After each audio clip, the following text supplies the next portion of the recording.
बवाल जारी है और साथ ही सियासी उबाल भी। दौसा करौली बॉर्डर पर आज जमकर बवाल हुआ। बीजेपी की न्याय यात्रा को पुलिस ने रोका तो बीजेपी ने बॉर्डर पर ही बड़ा बवाल कर दिया। फिर तेजस्वी सूर्या, सतीश पूनिया समेत कई लोगों की गिरफ्तारी हुई। फिर दौसा जाकर उन्हें छोड़ दिया गया। इसके बाद बीजेपी ने पीसी की और प्रदेश सरकार पर जमकर हमला बोला तो मुख्यमंत्री अशोक गहलोत ने भी ट्वीट कर बीजेपी पर पलटवार किया। ये रिपोर्ट देखिए।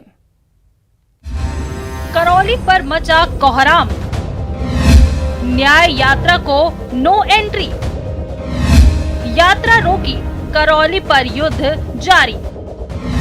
करौली का बवाल, सियासत में उबाल। ये शुरुआत है, अभी आगाज है, अभी अंजाम होगा, सफलता हासिल होगी 2023 में। आगजनी है, बवाल है, सियासी उबाल है, करौली पर मचा कोहराम है। करौली हिंसा पीड़ितों से मिलने के लिए निकाली गई बीजेपी की न्याय यात्रा करौली पहुंचने से पहले ही रोक दी गई। इसके बाद दौसा करौली बॉर्डर पर जमकर बवाल हो गया।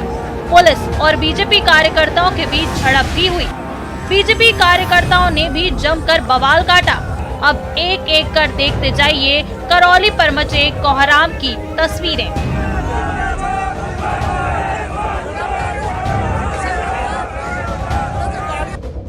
तस्वीर नंबर 1, रोकी गई न्याय यात्रा।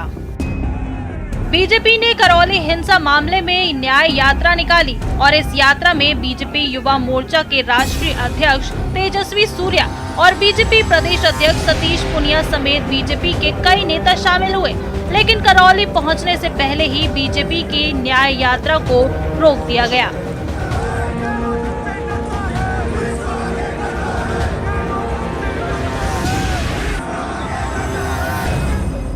तस्वीर नंबर 2, बीजेपी नेताओं का धरना। सारे साथी जिंदाबाद, जिंदाबाद, जिंदाबाद। कांग्रेस पार्टी मुर्दाबाद, मुर्दाबाद, मुर्दाबाद। पुलिस प्रशासन मुर्दाबाद, मुर्दाबाद, मुर्दाबाद। गहलोत सरकार होश में आओ, होश में आओ, होश में आओ। करौली पीड़ितों को न्याय दो, न्याय दो, न्याय दो। दौसा करौली बॉर्डर पर पुलिस ने पहले से ही बैरिकेडिंग लगा रखी थी। बीजेपी के नेता को वहां से आगे बढ़ने की इजाजत नहीं थी। इसी बीच तेजस्वी सूर्या और सतीश पूनिया बैरिकेडिंग पर चढ़ गए, लेकिन पुलिस ने किसी को भी आगे जाने की इजाजत नहीं दी। फिर क्या, बीजेपी दौसा करौली बॉर्डर पर ही धरने पर बैठ गई। हम करौली जाएंगे, हिंदुओं को बचाएंगे, हम करौली जाएंगे।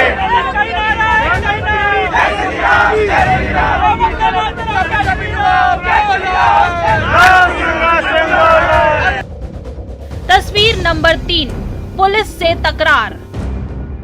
टकराव के हालात यहाँ पर बन सकते हैं। धक्का मुक्की इस वक्त यहाँ पर हो रही है, पुलिस जाने नहीं दे रही आगे।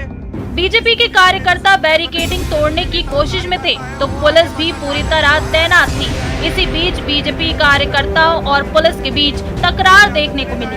तो आप देखिएगा कि ये कोशिश हो रही है, यहाँ फिर टकराव के हालात बन सकते हैं। इस वक्त आगे बढ़ते हुए बैरिकेडिंग की तरफ बीजेपी के नेता और कार्यकर्ता सतीश पूनिया लीड कर रहे हैं इस वक्त। तस्वीर नंबर 4, बीजेपी कार्यकर्ताओं ने की आगजनी। दौसा करौली बॉर्डर पर बवाल जारी था और इस बीच बीजेपी कार्यकर्ताओं ने आगजनी भी की। सड़क पर टायर जला अपना विरोध प्रदर्शन किया। तस्वीर नंबर 5, पुलिस ने किया लाठीचार्ज।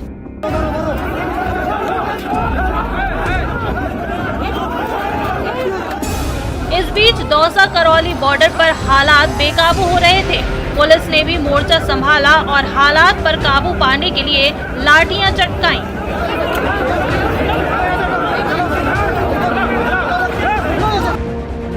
तस्वीर नंबर 6, बीजेपी नेताओं की गिरफ्तारी। This fight has only begun. ये लड़ाई अब शुरू हुई है गहलोत जी। देखते रहिए आपका हालत क्या होगा, युवा मोर्चा का लड़ाई कैसे लड़ेगा। धरने पर बैठे बीजेपी के नेता हटने को तैयार नहीं थे, जिसके बाद पुलिस ने सीआरपीसी की धारा 129 के तहत तेजस्वी सूर्या और सतीश पूनिया, सांसद मनोज रजौरिया समेत कई नेताओं को गिरफ्तार कर लिया। सतीश पूनिया, सतीश पूनिया, सतीश पूनिया। तस्वीर नंबर 7, गिरफ्तारी के बाद दौसा में छोड़ा। आखिरकार बीजेपी कार्यकर्ताओं की जिद पर पुलिस भारी पड़ी और बीजेपी के नेताओं और कार्यकर्ताओं को गिरफ्तार करके पुलिस ले गई है। कोशिश बहुत की बीजेपी के नेताओं ने आगे बढ़ने की, लेकिन वो कामयाब नहीं हो पाए और आखिरकार पुलिस ने उन्हें यहाँ से लौटा दिया है।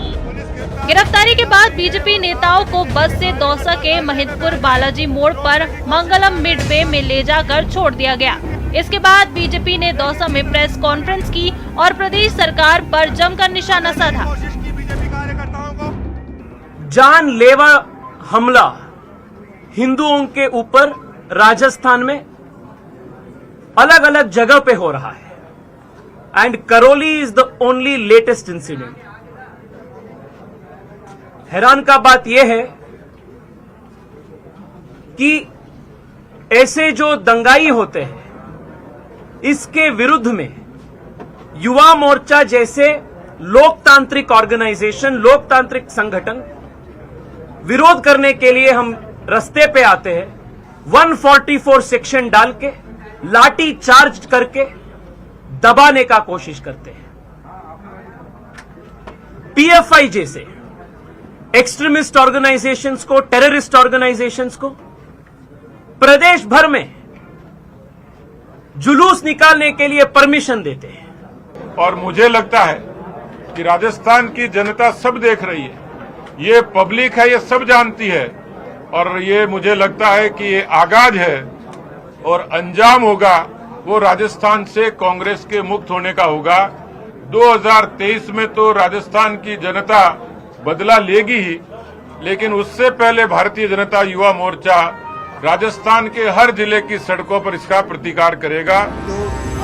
बीजेपी ने कांग्रेस पर वार किया तो मुख्यमंत्री अशोक गहलोत ने भी ट्वीट कर बीजेपी पर पलटवार किया। जिन राज्यों में बीजेपी की सरकारें हैं वहां रामनवमी पर दंगे भड़के। राजस्थान में सभी समुदायों ने साथ मिलकर रामनवमी का त्योहार मनाया एवं रामनवमी के जुलूसों का हिंदू, मुस्लिम, सिख समेत तमाम धर्मों वर्गों के लोगों ने स्वागत किया। बीजेपी को राजस्थान के लोगों की एकता एवं सौहार्दपूर्ण माहौल से परेशानी है। ये अफसोस कर रहे हैं कि प्रदेश में रामनवमी का त्योहार शांतिपूर्ण ढंग से कैसे मन गया।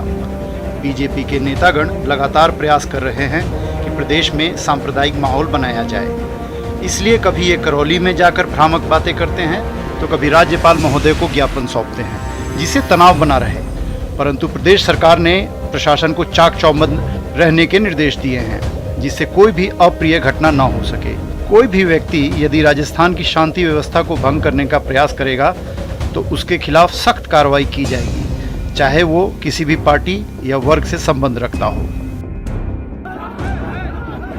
अब करौली पर बवाल अनलिमिटेड है। बीजेपी इस मुद्दे को चुनावी मुद्दा बनाने की फिराक में है तो वहीं कांग्रेस भी इस मुद्दे पर जोरदार पलटवार कर रही है। Bureau report, news 18 Rajasthan.